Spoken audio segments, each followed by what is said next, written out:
We had started to notice that he had fallen behind physically with some of his classmates. My wife's brother had also had Duchenne Muscular Dystrophy, so we kind of had an idea of what possibly might be the problem.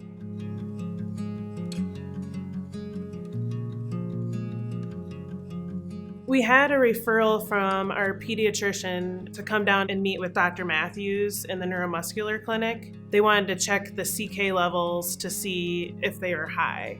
The next day, my husband got a call from Dr. Matthews, and she had said both boys had elevated CK levels, which led her to believe that they had Duchenne Muscular Dystrophy.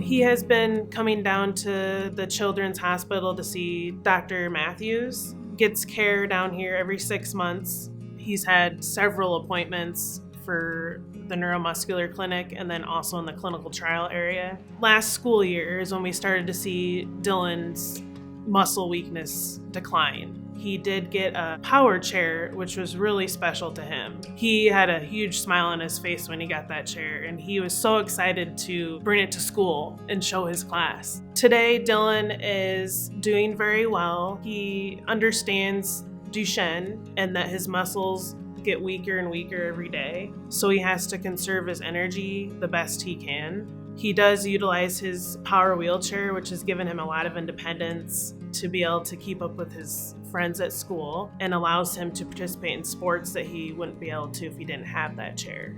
Dylan is a baseball junkie. If he can't be outside playing baseball, he's watching baseball, he's playing a baseball video game. Of course, like a typical boy, if you give him a video game, you probably gotta set a timer. The last summer, we couldn't quite allow him to play the way he did before, but his team and his coaches and the teams from the other town all found a way to keep him in the game in his chair. He got to take some at-bats, play some outfield. I've helped coach some teams. It gives me something to do, and I really like doing it. I know a lot about baseball. Since we found out Dylan had Duchenne, it's changed our family forever. He has come to terms with he wants to do these sports, and we're going to do it however we can with him. You know, my hopes and dreams for Dylan is you just be a happy kid, grow up to be a happy adult. You want to play that catch, you want to watch that ball game. You know, as a farmer, you want to see that son get in that tractor when his grandpa or I'm ready to get out of that tractor. He does that. He's already sat in that tractor. He's been part of the farm, and we were already talking about ways that, hey, you know, maybe I can't turn that wrench, I can't climb that grain bin, but I can do this.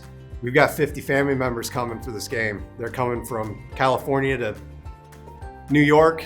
We've got doctors, farmers, bankers, lawyers, everywhere in between. They all kind of understand that time is precious, and you know, plane tickets are expensive, flying across the country is inexpensive, but I sent one email and there's not a single person in the family that said, hey, you know, we'll think about it. They're all gonna be here.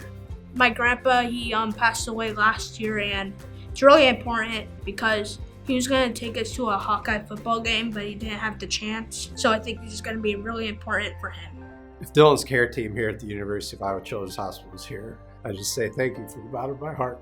You know, you realize that as hard as it is for your family, that they show up to work at 7 o'clock to meet us because we've got to get back to work, get the kids back to school. They make accommodations to meet us at the outreach centers in Cedar Falls because it's half the drive. They schedule us around my farming seasons. They answer the phones at all hours of the day. I just like to say thank you from the bottom of my heart. You've made what's a really difficult situation for our family about as easy as you could possibly make it. Thank you for helping me for tough things. You've helped me with a lot, and you just help everybody. You make the world better. You can do your research. 2022, you can find any information you want to find. If you can find a place that can do it better, I'd love to see it because I couldn't find anywhere. You guys are the best to do it in the entire country. The best.